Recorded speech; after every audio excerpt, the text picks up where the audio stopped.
필리핀의 수도 마닐라에서 북동쪽으로 40km가량 떨어진 타워빌. 강제 철거로 쫓겨난 도시 빈민과 태풍, 화재로 인한 이재민 5만여 명이 모여 살아가는 곳. 이곳에서 내일의 희망을 이야기하는 이가 있다. 아시아 빈곤 선교센터 대표 이철용 목사.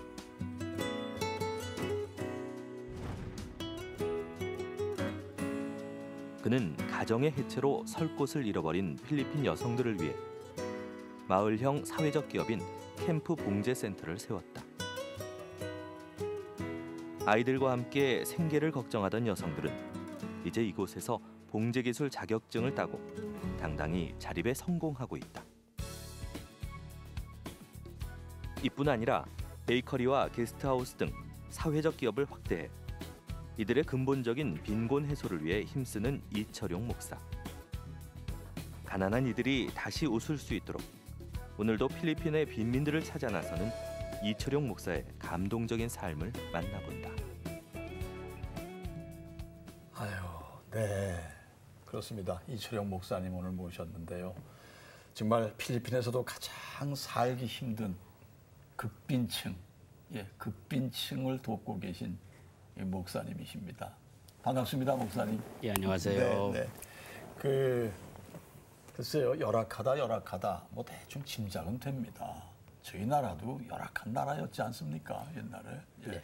그런데 지금 그들은 어느 정도의 열악한지 좀 말씀을 주시죠. 보도에 이제 필리핀의 특별히 이제 마닐라의 도시 빈민 지역은 쓰레기 매립장이라든지 정말 냄새나고 정말 힘든 그러한 지역에서 사는 모습들이 많이 보였습니다. 물론 저희들이 그 지역에서 이제 사역을 하는 부분들도 있지만 저희들이 지금 사역을 하는 그러한 지역 같은 경우는 그곳에서 정부의 재개발 정책에 의해서 이제 강제로 철거를 당하거나 아니면 태풍, 화재 이런 것들로 인해서 모든 삶의 터전이 없어진 그러한 분들이 집단적으로 이제 강제 이주를 당해서 사는 그러한 지역에 사역을 하는데요. 특별히 이 지역 같은 경우는 집을 한 채를 조그만 걸 주는데 이 30년간 이제 렌트비를 내야 되는, 월세를 내야 되는 그러한 구조죠. 그런데 무엇보다 중요한 것은 여기에 하루에 먹어야 되는 예를 들어서 쌀 1kg를 먹어야 된다 그러면 그 쌀 1kg 값이 있어야 되는데 그것을 해결할 수 있는 직업시설이 전혀 없는 겁니다. 그러다 보니까 남자들은 다시 마닐라의 빈민가에 아니면 항만에서 노동자로 이제 나가게 되고 그러나 정기적인 수입이 없다 보니까 어떤 가정은 돌아오지 않죠. 그러다 보니까 여성들이 혼자서 작게는 4, 5명, 아닐 때 뭐 10명 정도 되는 아이들을 홀로 키워야 되는데 그 한계 상황은 말로 할 수 없는 그런 심각한 위기 상황에 있는 그런 지역입니다. 캠프라는 이름으로 NGO 대표로 계시잖아요. 어떤 사역을 하고 계신지 구체적으로 말씀해 주세요. 저희가 이제 예전에는 우리나라가 가난할 때 외국 우리가 얘기하면 원조, 구호 이런 걸 바꿔서 우리나라도 일어서게 됐습니다. 마찬가지로 이 지역에서 저희들도 그런 원조가 어떤 밥을 먹인다든지 일시적 지원 이것들도 굉장히 필요하지만 사실은 그러한 것들은 5만 명을 대상으로 해서 저희들이 할 수 있는 것들이 저희 재정이나 저희 능력으로는 제한적입니다. 그러다 보니까 저희들은 그곳에서 생각한 것이 사람들에게 직업을 갖게 하겠다. 직업을 가져서 정기적인 수입이 있게 되면 작더라도 굶는 것은 막을 수 있으니까. 그래서 저희들이 요즘 한국에서도 많이 알려졌던 사회적 기업을 설립을 해서 그곳에서 예를 들어서 봉제센터를 세워서 기술을 가르치고 제품을 생산하고 작은 수입을 고정적으로 받게 하고 또 베이커리를 만들어서 이 베이커리에서 기술을 배우고 또 수입을 얻게 하는 그러한 걸 통해서 일자리를 만드는 그런 걸 통해서 이 가정들이 회복되는 그러한 사역들을 진행하고 있습니다. 자립을 위해서 그렇게 직업 교육을 시켜가지고서는 많이들 회복이 되고 있습니까? 저희가 큰 규모로 하지는 못하고요. 그렇겠죠. 처음에 저희들이 시작을 했을 때는 한국의 함께라는 재단이라는 곳하고 이제 협력을 받아서 저희들이 좀 진행을 했는데요.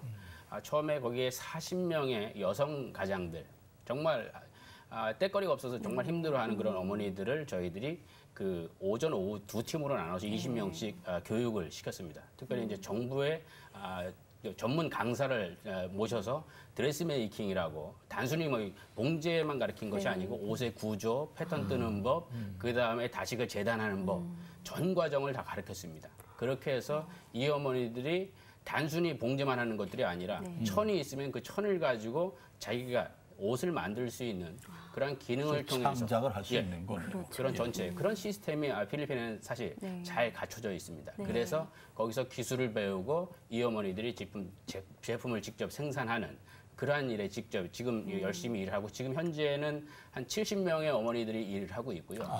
올해는 저희들이 감사하게도 지난 연말에 이제 코이카의 지원을 좀 저희들이 받았어요. 그래서 연말에 한 120명 정도의 어머님들이 제품을 생산하는데 제품도 처음에는 생산이 굉장히 힘들었어요. 왜냐하면 기술이 제가 사실 봉제가 어떤 건지 잘 모릅니다. 저는 목사로서. 그런데 봉제는 나중에 알고 보니까 굉장히 긴 시간이 걸린대요. 숙련공이 되려면은 5년이 걸리고 한국 사람은 워낙 빨라가지고 3년이면 된답니다. 근데 필리핀 분들은 좀 덥고 그러다 보니까 몸놀림이 우리와 같지 않습니다. 그러다 보니까 아직은 기술적으로 한계가 좀 있지만 그래도 그 한국에서 어떨 때는 의상 디자이너학과 교수님이 방학 때 한 달씩 자비량으로 오셔서 기술을 가르치고 제품 개발해주고 이러한 것들을 잘 따라와서 현재는 그래도 필리핀 공군의 레인코트라고 우비, 자켓 이런 것도 이제 생산을 하는 그 정도의 수준까지 지금 왔습니다. 아, 공군의 자켓을. 예. 그러면 그 많이 그 국가에서도 그렇죠. 보장을 좀 받는 편이네요. 그러나 정부가 도와주는 건 가난한 나라이다 보니까 네. 없고요. 사실은 이제 이분들이 저희들의 이야기가 인터넷이라든지 지역 사회에서도 이제 소문이 좀 나는 거죠. 네. 그러다 보니까 감사한 건 필리핀이 가난한 나라이지만 이 사람들 생각 가운데는 우리도 좀 힘든 사람을 기왕에 도와야겠다라는 이런 생각들을 가진 사람들이 많아요. 그래서 다른 데서 제품을 생산하거나 주문을 하는 것보다는 네. 여기에서 주문을 하게 되면 그것이 이 어머니들에게 일자리를 주는 거고 빈곤을 해결한다는 것들을 그분이 알거든요. 그래서 그런 걸 통해서 이렇게 주문을 해주신 분들이 상당히 늘어나고 있습니다. 그 삶에 살아갈 힘조차 없는 분들이 그런 도움을 받으면서 정말 생명줄을 잡는 듯한 그런 역할이었을 텐데요. 그 직업 훈련을 받은 분 중에 현지인들 분 중에요. 기억에 남으시는 분 계세요? 정말 뭐 우리 어머니들 지금 70명의 70가정의 어머니들인데요. 뭐 사연 없는 분들이 없으셔요. 한 어머니는 42살 되셨는데 아이가 12명입니다. 이게 필리핀이 좀 아이를 많이 낳아요. 그런데 이 어머님이 지난 2009년에 필리핀에서 굉장히 큰 태풍이 있었어요. 원도이라고 우리나라에는 캐세나라고 아마 보도가 됐는데 이때 하루아침에 아이 5을 잃었습니다. 물속에서. 그리고 그 절망적인 상황에서 이제 이 집도 다 잃고 이 이주민 지역으로 오게 되죠. 이 어머니는 아침만 되면은 큰 우리가 뭐 정글에서 쓰는 그런 칼을 가지고 동네 밑 옆에 가서 풀을 베는 걸 하는 거예요. 아이들을 이제 나머지 아이. 풀죽을 써주려고 하는데 그런데 쌀이 있어야죠 풀죽이. 그 거친 걸 아이를 먹이는데 저희들이 기술 교육을 할 때 저희들이 어머니들을 최소한 가정을 유지하게 하는 그러한 지원을 좀 했어요. 그래서 돈을 드리는 것보다는 하루에 $2 정도 되는 일주일은 이제 5일 일을 하니까 $10를 해서 쌀 6kg, 그 다음에 식자재 여러 가지 섞어서 이렇게 주면은 그게 아이들이 굶지는 않습니다. 최소한 이제 가정 유지가 되거든요. 그런데 이 어머니가 전에는 이제 풀을 베는 것들이 일상의 아침의 일이었는데 이제 이곳에 와서는 실제적으로 이제 그걸 하지 않아도 되는 거죠. 이 어머니가 나중에 알고 보니까 글을 읽지도 못하고 쓰지도 못하는 어머니였는데 이 어머니가 수료를 잘 했고요. 제품 생산에 그래 투입도 됐었고요. 또 어떤 분 같은 경우에는 예를 들어서 우리 남편이 이제 그 지역의 문제 가운데 굉장히 큰 게 남편들이 없다는 겁니다. 일자리가 없으니까 일자리를 찾아서 이제 마닐라로 오게 되는데 그나마 그렇게 못하는 사람들이 집에서 생활하면서 자기가 무능한 거, 내가 가장인데 내가 이 가족들을 먹이지 못하는 것에 대해 갈등 때문에 어떤 사람은 자살을 시도하기도 했어요. 그런데 이 사람이 다행히도 하나님의 은혜로 살아 있었는데 이 아내가 이제 여기서 일을 하게 되니까 그 전에는 뭐 폭력이고 뭐 이런 일들이 굉장히 많이 있었죠. 근데 지금 이 남편이 점심시간에 밥을 해갖고 아내를 갖다 드려요. 저녁 때 밥을 해서 아내 오기를 기다리는 거예요. 이 가정을 회복되는 그러한 일들 정말 살아있는 저는 기적이라고 생각을 합니다. 그런 일들이 많이 일어나죠. 참 귀한 사역에 헌신을 하고 계세요, 선교사님께서. 아닙니다. 그런데 물론 이렇게 말은 지금 이렇게 줄줄줄 하셨는데 그 과정 속에 참 어려움도 적지 않으셨을 것 같고 한데 어떻게 여기까지 이어오셨는지. 저희가 기술 교육을 하고서요. 2011년인데 연말에 어머니들 40명 중에 36분이 국가기능사 자격증 시험을 봤어요. 이 봉제 국가기능사 자격증을 이제 정부에서 강사가 와가지고 시험을 저희 센터에서 보게 됐는데 결과는 결과 어떨 것 같아요? 22분이 국가기능사 2급 자격증을 땄고요. 14명이 정부 기관에 수료증을 탔어요. 36명 다 그 수료증을 딴 다 거거든요. 쓰임이 되는 거네요, 그러면. 정말 얼마나 감동적이었는지 저희들이 그걸 보고서 마을 초등학교를 저는 목사로서 이분들에게 해줄 수 있는 것이 이 사람들에게 희망을 주는 거다. 제가 돈을 줄 수는 없으니까요. 그래서 저희 스태프들하고 의논한 결과 어머니들에게 꿈을 키워주는 그러한 프로젝트를 하자 그래서 그 어머니들에게 뭘 공지를 했냐면 어머니들이 스스로 디자인을 하고 옷을 만들어서 패션쇼를 한번 해보자. 그래서 초등학교 앞에다가 T자로 이렇게 무대 해놓고요. 어머니들이 디자인한 옷을 입고 워킹을 하면서 정말 축제적인 그러한 일들을 했죠. 이러한 결실들을 보면서 저희는 어머니들이 이제는 내가 뭔가 할 수 있다라는 그 정도 왔는데 근데 그 다음이 문제였어요. 저희들이 이제 물건을 생산하니까 팔아야 되잖아요. 그렇죠. 인근의 작은 재래시장에다 가게를 하나 조그마한 오픈을 했어요. 그리고 저희 생산물들을 다 이제 이렇게 전시를 했는데 주민들이 와서 옷이 너무 좋대요. 옷감도 좋고 봉제도 좋고 근데 가격이 비싸대요. 이 가난한 지역에서는 다른 거보다 가격이 중요하거든요. 그래서 다 가는 거예요. 근데 어머니들이 열심히 만들다가 이 좌절에 빠져가지고 우리 제품은 이거 안 팔린다. 절망적으로 있었어요. 그런데 지난 2월 달에요.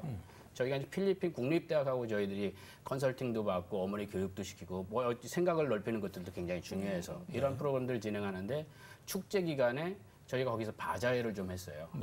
그때 저희 부스에 사람이 너무 많이 오셨는데 특별히 이제 필리핀 국립대학의 교수님들이 저희 제품을 보고서 야, 이거 옷감 좋다. 바느질 좋다. 가격은 더 좋다. 재래시장은 가난한 동네인데 이제 일반에서는 저희가 백화점보다는 싸니까요. 그러니까 이 교수님들이 주문이 너무 넘치는데 저희가 맞는 사이즈가 없는 거예요. 그 자리에서 센터에서 전화해가지고 어머니 뭐 다음은 더블 X 그다음에 엑스 라지 뭐 큰 거를 주문해서 하니까 이 어머니들이 우리 제품이 안 팔리는 줄 알았는데 정말 팔리는구나. 그 필리핀 최고의 지성인 그 국립대학 교수님들이 우리 거를 이렇게 좋아하는데 우린 뭐든지 할 수 있다. 그 위에 일어난 일이 뭐냐면 어머니들이 그전에는 의자에 앉아서 시키는 일만 하려고 했어요. 근데 지금은 원단 이렇게 주면은 그걸 가지고 어떻게 이걸 디자인하지? 어머니들끼리 의논을 합니다. 패턴을 뜹니다. 만들어서 이 어머니 한번 입어보세요. 이 사이즈가 여기 좀 안 좋은 것 같아. 수정을 하고요. 제품을 생산하는 정말 놀라운 저는 이 현장에서는 이 기적 같은 일이거든요. 시키는 대로 하면 미래가 없는데 이 어머니들 스스로 하니까 그게 바로 자신감을 심어주셨기 때문에 가능한 일인 것 같아요.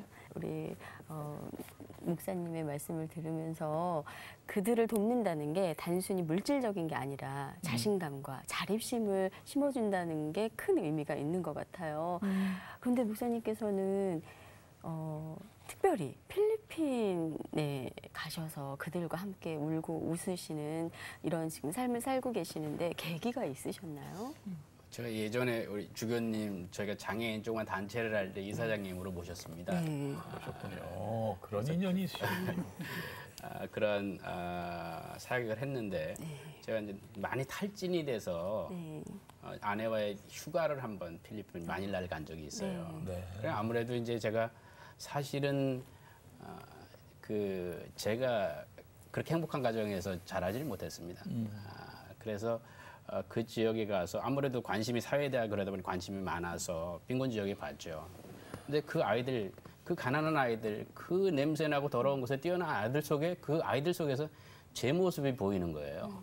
제가 초등학교를 졸업하고 중학교를 갈 때 제 친구들은 제가 서울 옥성에 태어났는데 정말 빈민촌 이 판잣집 동네였었는데요.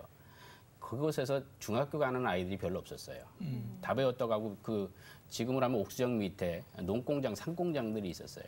거기 이제 공장을 보냈는데 저는 정말 공부를 하고 싶었어요. 그런데 형편은 안 되고 그때 어떤 일이 있었냐면 저희 어머니한테 뭐 저희 동네에 많은 집이 외국에 그 입양을 보내라. 입양 보내면 굶지는 않는다. 이런 얘기도 많이 있었어요. 그럼요. 저희 어머니는 아침 저녁으로 생각이 바뀌는 거예요. 아휴, 네. 보내서 배 안 골프면 좋겠지. 그렇죠. 그러나 또 한편으로는 사실 있네. 그래도 내 피부친데. 그래서 저희들이 할 수 있는 것은 기도하는 것밖에 없었어요. 네. 어머니도 그렇고 저도 그렇고. 네. 근데 그 기도를 전 하나님이 들으신 거죠. 저희 전도사님이 듣고 미국에 있는 한 결혼 단체 얘기를 해서 장학금을 좀 받게 됐어요. 그래서 공부를 하고 하나님이 또 저는 아버님이 선생님이셨는데 아버님 저는 선생님이 되고자 했는데 하나님은 이제 뭐 더 큰 선생님의 목사가 되게 하셨고요. 이런 제 과거가 있다 보니까 그 아이들을 만났을 때 그 아이 속에서 저가 있고 왜 하나님이 저를 여길 보내셨나? 네가 지금 이런 아이들을 잊고 있는데 갚아라. 그런 전하름대로 이제 하나님의 음성이라고 저는 판단합니다. 네. 그러한 가운데 그때 한국으로 돌아와서 이 사역을 시작을 하고 함께 힘을 모을 수 있는 분들 같이 하면서 네. 시작을 하게 된 겁니다. 이게 남의 얘기가 아니고 저의 얘기니까요. 예. 그렇군요.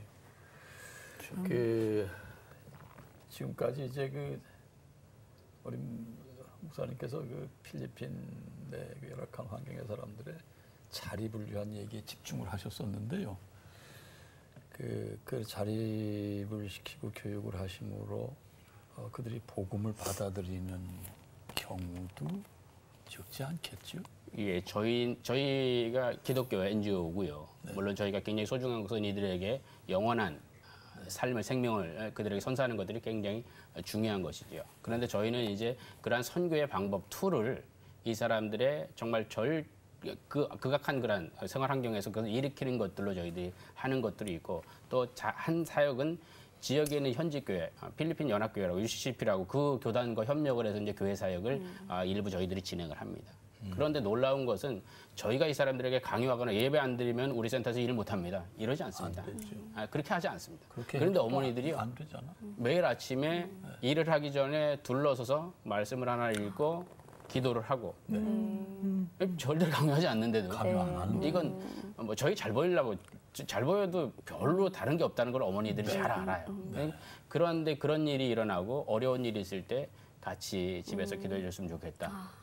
이것이 저는 네. 정말 감사한 일이죠. 저희는 요 작은 것들을 주었는데 이 사람들은 더 큰 것들로 그러면서 지역에 있는 현지 교회 저희가 직접 교회 사역을 하거나 그러지는 않습니다. 현지 교회에서 신앙생활하는 그런 일들이 이제 연결이 계속돼서 참 감사한 일입니다. 네, 정말 그분들이 제대로 진정으로 영접을 하셨다라는 게 너무 감동이 돼요. 지금 그러면 소외된 이웃들과 지금도 힘들게 계시는 분들을 생각하면서 저희 한국 교회들과 또 성도님들께 부탁하거나 하시고 싶은 말씀 있으세요? 저희들이 특별히 뭐 전 세계에는 70억 가운데 10억은 정말 끼니를 걱정하는 사람들이 있고 그 가운데 60% 넘는 사람들이 아시아에 있죠. 바로 이웃 가운데 있는데 우리가 힘들었을 때 그들이 우리를 많이 도와서 우리가 일어났고 우리가 이제 갚아야 할 때라고 생각하는데 사실은 갚는 방법들이 굉장히 소중한 것 같습니다. 그런데 우리가 외국을 뭐 도와야 된다는 얘기를 할 때 사실은 먹을 걸 주는 거 이런 것보다 저는 좀 당당하게 도왔으면 좋겠어요. 그 얘기가 뭐냐면 요새 사회에서도 윤리적 소비, 착한 소비라고 얘기를 하거든요. 이 외국의 그런 가난한 현장에서 이런 일터가 있을 때 그들의 제품을 사주는 거 그냥 저희가 얘기할 때는 구제가 아니라 구매다. 구매. 그럼 이 사람들 당당히 일하고 일정 시간이 지나면 스스로 일어날 수 있거든요. 유럽의 교회들은 이러한 일을 많이 하죠. 다양한 분야로. 옷뿐만 아니라 먹거리라든지 이런 거 많이 하는데 한국 교회는 이런 관심들이 아직은 작은 것 같아요. 그래서 이러한 것들이 한국 교회 교우들이 실천한다고 하면 그 사람들이 당당하게 일어설 수 있고 그것이 우리가 일시적인 지원만 하더라도 그들이 자립을 해서 또 다른 이웃을 섬기고 세울 수 있는 그런 놀라운 그것 가운데 하나님의 복음의 놀라운 능력도 일어나는 귀한 일이 있을 것 같습니다. 아유, 정말 단순한 구제만을 위함이 아니고 그들의 자립을 위해서 이렇게 노력을 하시는 이주영 선교사님의 그 사역이 뭐 여러 가지 지원이 필요합니다만 물질적인 지원 더불어서 기도의 지원도 필요하다라고 생각이 딱 드네요. 예. 저희 시간 기도하는 시간이 있는데요. 기도 제목 주시죠. 저는 저희 사역지뿐만 아니라 전 세계에 있는 많은 가난한 사람들 또 그들과 함께하는 사역자들이 힘을 잃지 않고 하나님의 능력을 덧입을 수 있는 홀로가 있지 않다는 그러한 은혜가 좀 함께했으면 하는 그런 바람입니다. 네, 우리 주교님. 이미 잘 아시는 사이시니까 기도 그럼 기도하죠. 부탁드리겠습니다. 하나님, CBS 방송국을 주셔서 고맙습니다. 여기서 종사하는 모든 분들 영으로 육으로 건강하게 해주십시오. 또 이 방송을 통해서 거저 받았으니 거저 주라는 말씀 오늘 참 귀하게 들었습니다. 주님, 목사님께서 소원하시는 모든 것이 또 우리들에게 내려주신 기도의 제목이 모두 다 목사님을 통해서 이루어질 수 있도록 하나님 힘도 보태주십시오. 우리들이 하고자 하는 일들이 다 주님께서 허락하시면은 또 주님의 뜻이면 모든 것이 이루어진다는 것을 이 시간에도 또 우리가 깨닫게 하시니 감사합니다. 처음부터 끝까지 함께 해주신 주님께 감사드리며 우리 주 예수 그리스도의 이름으로 들어서 기도하였습니다. 아멘. 시간이 아쉽습니다. 하여튼 이철용 목사님 하시는 사역에 하나님이 늘 함께 해주시기를 간절히 소망합니다. 감사합니다. 우리 주교님 또 귀한 말씀 감사합니다. 감사합니다.